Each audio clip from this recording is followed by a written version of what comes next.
Frères et sœurs, nous vivons vraiment la fin des temps. Nous vivons vraiment la fin des temps. Les prophéties de la fin des temps sont en train de se dérouler effroyablement devant nos yeux.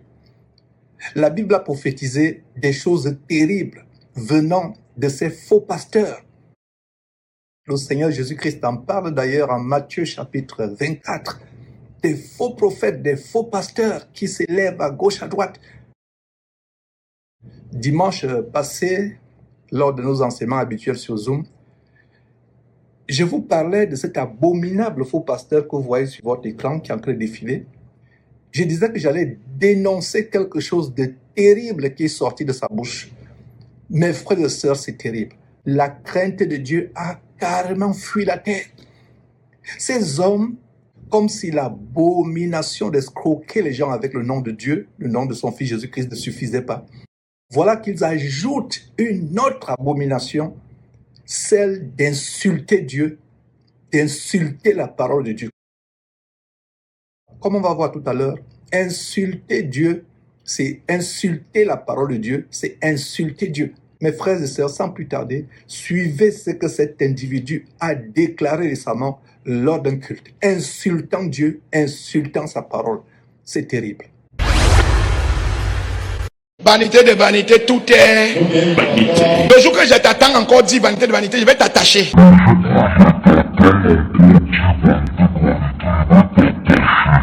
Les pauvres ont pris ça maintenant pour rester pauvres. Au lieu de lutter pour sortir de la pauvreté, passe son temps. Vanité de vanité, on sera tous enterrés dans 2 mètres, ça ne sert à rien. Vous bagarrez pourquoi? Tu n'es pas normal.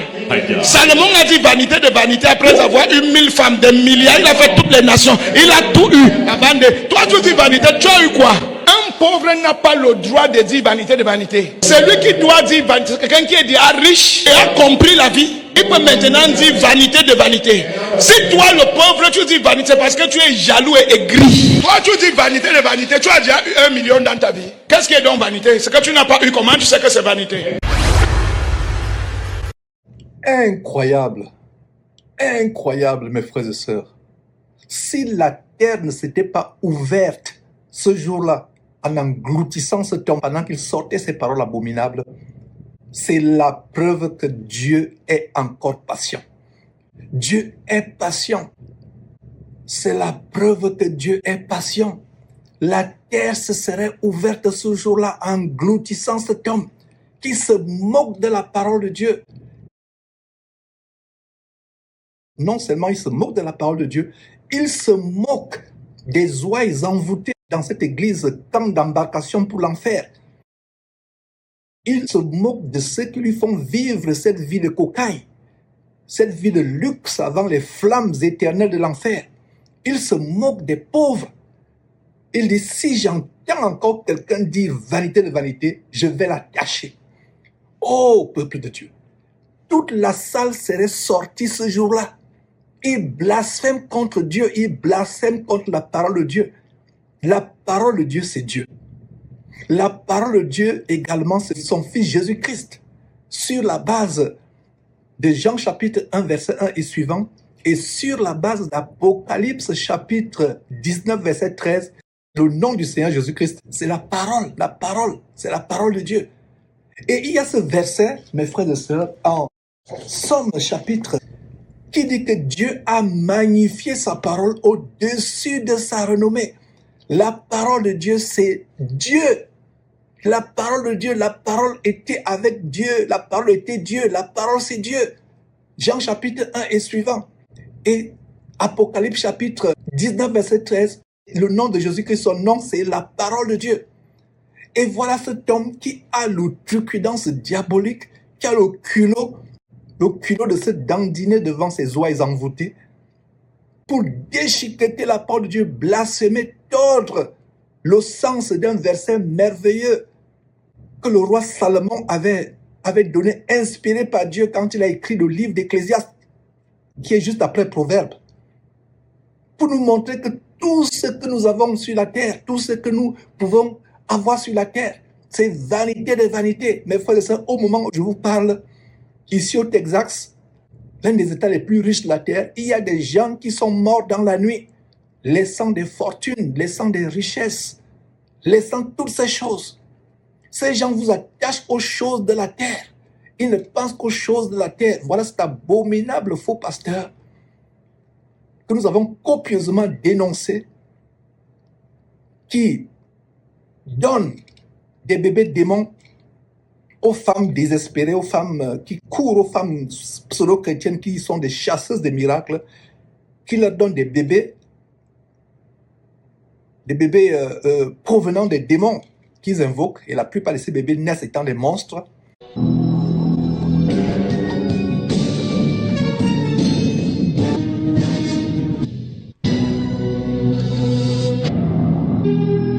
C'est terrible, mes frères et sœurs. Cet homme que nous avons dénoncé qui fait des miracles mensongers.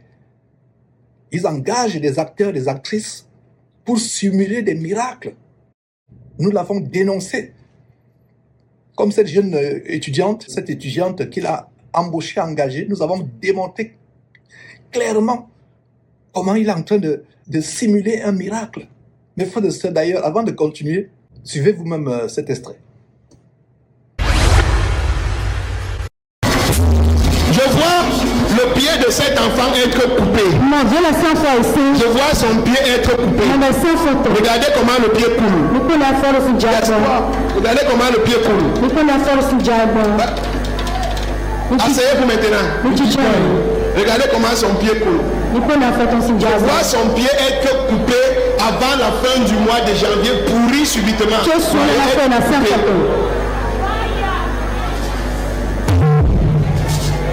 Le pied coule, le pied ne fait que couler. Regardez les gouttes.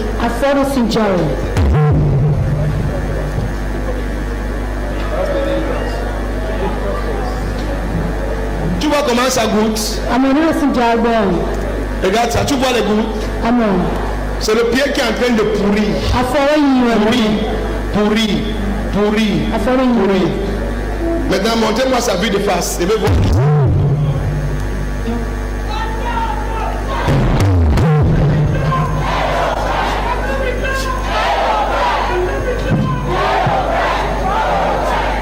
Que Dieu peut guérir ce pied. Qui a la foi que Dieu peut guérir ce pied. Je peux.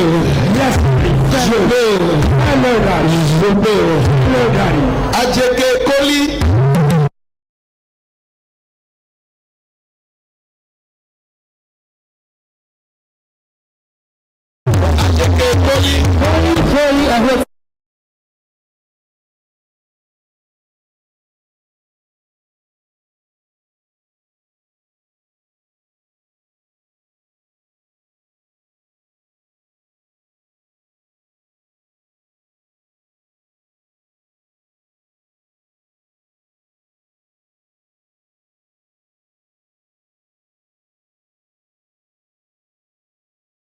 Adjeke Koli.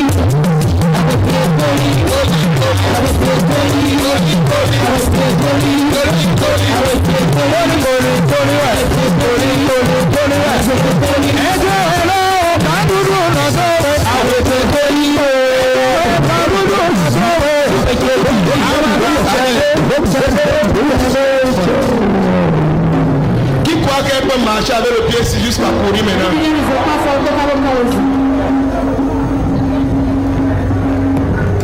When I was down, you lifted me. I had no hope. Even me shelter.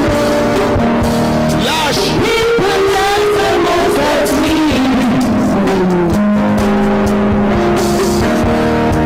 You brought me down. I am a living testimony. Yes, you are.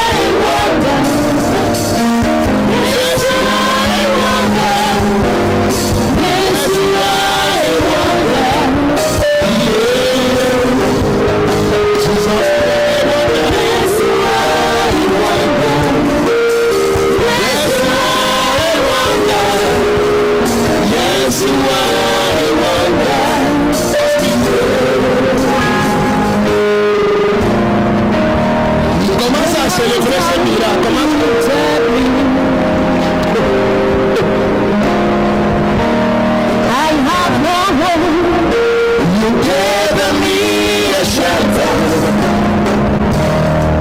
People rise and mock at me.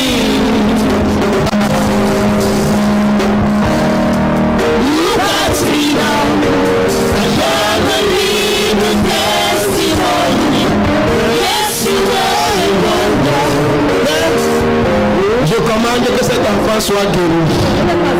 Ce pied, tout ce qui est cassé et qui est en train de pourrir depuis l'intérieur, je commande au nom de Jésus que ton pied soit restauré maintenant.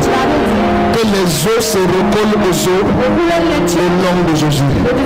Toi, mauvais esprit, par 1, 2, 3.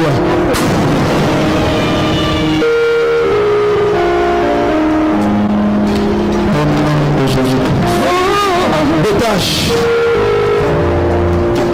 Je suis un pèlerin, je vis pas, mais tu es le Dieu.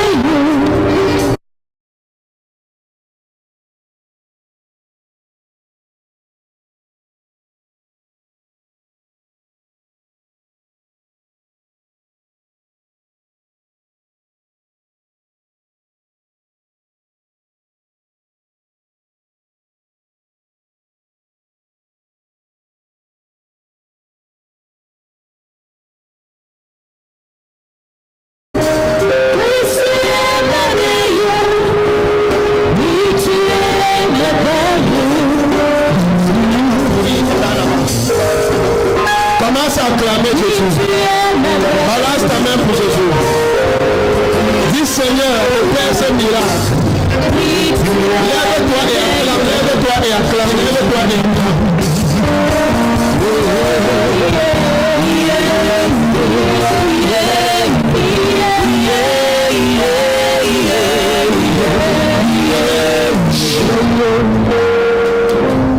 Tu es libéré. Lève-toi. Lève-toi. Tu peux. Marche. Cours. Cours.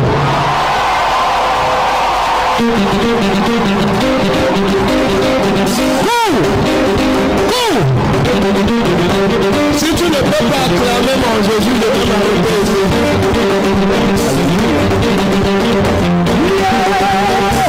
Acclame encore ce Jésus.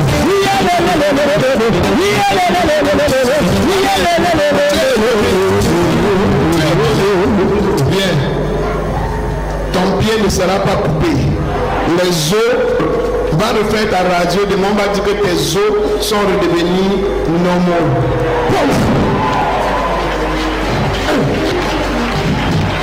Ton os est normal maintenant, va refaire la radio demain. Acclame ce Jésus que nous servons.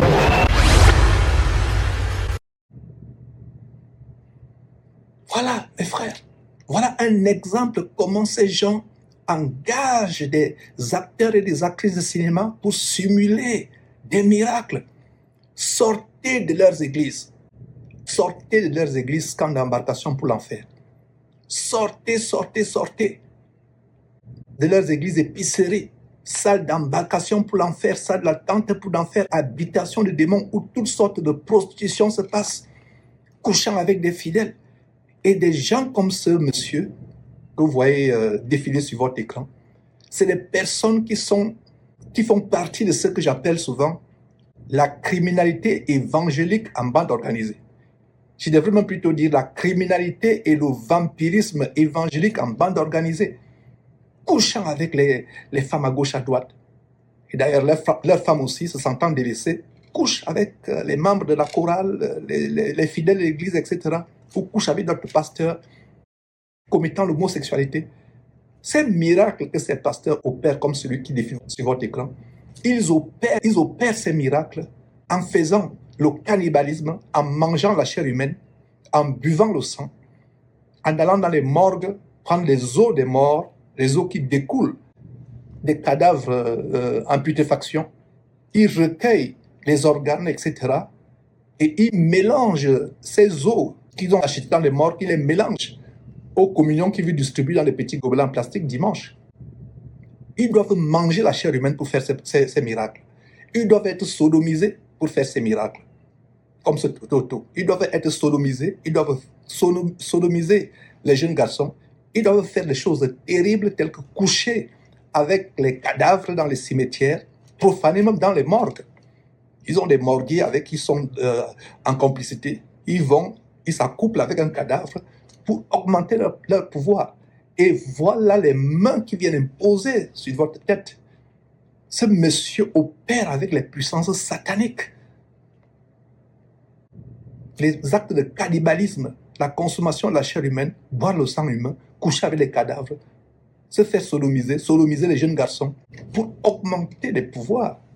Donc voilà, mes frères et sœurs, ce que je suis en train de vous dire. Je dénonce ces choses et je continuerai à les dénoncer. Ce monsieur qui, il n'y a pas longtemps, je vais dire il y a quelques années, après que je l'ai copieusement dénoncé, m'a menacé de mort. Il est apparu à sa chaîne de télévision au Bénin. C'est un Camerounais de la bande des criminels évangéliques, un véritable escroc évangélique, un véritable féman évangélique. Il m'a menacé en disant, dans 72 heures, tu vas mourir par accident de circulation. Si mes paroles ne s'accomplissent pas, c'est que je suis un faux prophète. Il a dit que mon corps à moi, Georges, devait être ramassé et éparpillé sur le goudron. On devait me ramasser sur le goudron, ici au Texas, et il me donnait 72 heures. 2 ans, 3 ans, 4 ans, peut-être 5 ans sont passés. Me voici. Ces paroles ne sont pas réalisées. À faire ce qui s'est passé, il a invoqué les démons d'accident de circulation sur moi. C'est pour ça qu'il avait cette assurance des gens arrogants, enflés d'orgueil. Il avait cette assurance que dans 72 heures, on devait ramasser mes morceaux de chair sur le goudron ici au Texas. Voilà. Cela s'est-il réalisé? Pas du tout. Parce que ma vie ne dépend pas de qui que ce soit. Ma vie et celle des vrais chrétiens est cachée en Christ Jésus. S'ils peuvent atteindre Jésus-Christ là où il est, dans les cieux, au-dessus des cieux les plus élevés, ça veut dire qu'ils peuvent nous atteindre, nous les vrais disciples du Seigneur Jésus-Christ. C'est terrible, mes frères et sœurs. Terminons par cette parole qui vous montre à quel point cet homme a proféré, cet homme a sorti de sa bouche une terrible abomination, se moquant de la parole de Dieu, déchiquetant la parole de Dieu. Le verset dont je vous parle est dans Psaume 138, verset 2. J'utilise la version Louis II, en même temps la version King James. J'ai une Bible qui est divisée qui a 2 colonnes. Une colonne est en anglais, une colonne c'est Louis II. Louis II, une colonne française, la version française Louis II, et l'autre colonne c'est la version anglaise King James. Et si vous lisez Psaume 138, verset 2, version King James, il est dit que Dieu a magnifié sa parole au-dessus de sa renommée. Louis II n'a pas bien repris King James mot pour mot, et en passant, si vous avez un verset dans la version Louis II qui est contraire à la version King James 1600, allez avec King James. Mais la Bible matin a repris exactement King James, Psaume 138, verset 2, en disant que Dieu a magnifié sa parole au-dessus de sa renommée. La parole de Dieu est au-dessus de Dieu, selon ce verset. Dieu, c'est sa parole. C'est pour ça que dans Jean chapitre 1, verset 1, au commencement était la parole était avec Dieu, la parole était Dieu. Dieu, c'est sa parole. Et l'un des noms de son Fils Jésus-Christ, en Apocalypse chapitre 19, verset 13, c'est la parole de Dieu. Donc, quand vous blasphémez comme cet homme a blasphémé, il a déchiqueté la parole de Dieu, il a blasphémé contre le Fils de Dieu. Je vous assure qu'il n'y a plus rien pour cet homme. Dieu m'a révélé qu'il ne priait même plus pour ses pasteurs, Castano, Marcelo Chinassi, qui a sacrifié sa femme charcutée par les charcutiers, pour ne pas dire les chirurgiens plastiques turcs, pour faire transformer sa femme en poupée gonflable. Marcelo Chinassi, Kangoka, Chris Ndikumana, Mamadou Karambir, etc. Raoul Wafo, Alain Patrick Tengue, Alf Lokao, qui lui aussi faisait des miracles mensongers comme ce monsieur, recrutant des acteurs pour simuler une résurrection des morts.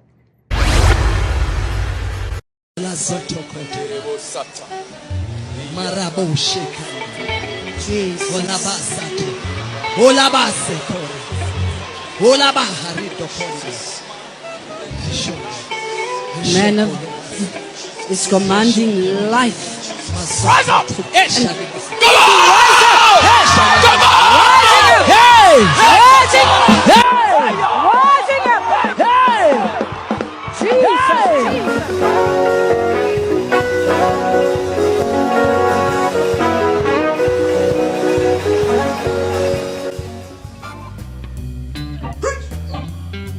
Come on!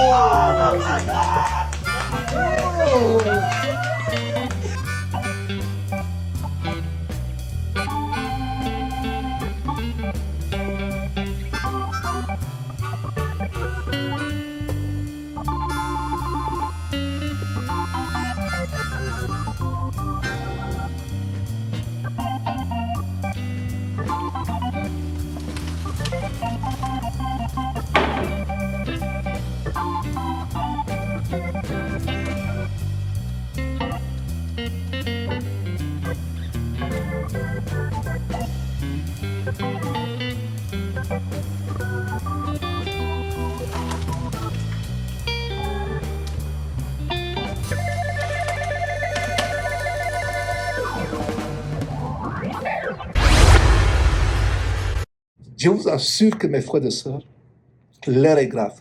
Donc, Somme 138, verset 2. Somme 138, verset 2 dit que Dieu a magnifié sa parole au-dessus de sa renommée. La parole de Dieu est au-dessus de Dieu.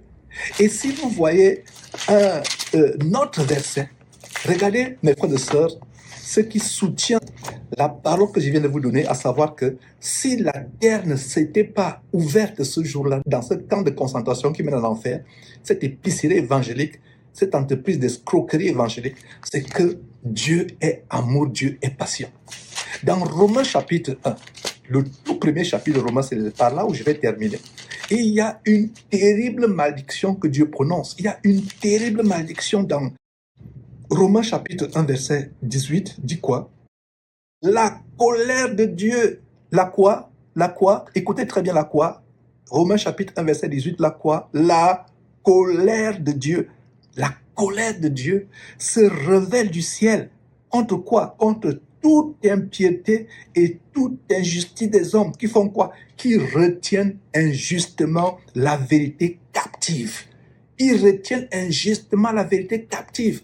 Au lieu de vous prêcher la crainte de Dieu qui est le plus grand trésor de la terre, au lieu de vous prêcher la repentance, la sanctification sans laquelle personne ne verra le Seigneur, il vous amorce par des paroles trompeuses, il vous entraîne en enfer. Tous ceux qui ont suivi cet évangile ce jour-là, vous qui étiez dans la salle, repentez-vous, sortez de cette abomination en courant, pleurez devant Dieu. Sinon, la malédiction qui est sur cet homme, c'est la même malédiction qui s'abattra sur vos enfants et sur vous-même et sur les enfants et les enfants et les enfants de vos enfants, jusqu'à perpétuité, jusqu'à ce que le Seigneur Jésus-Christ revienne. Que celui qui a les oreilles pour entendre, entende.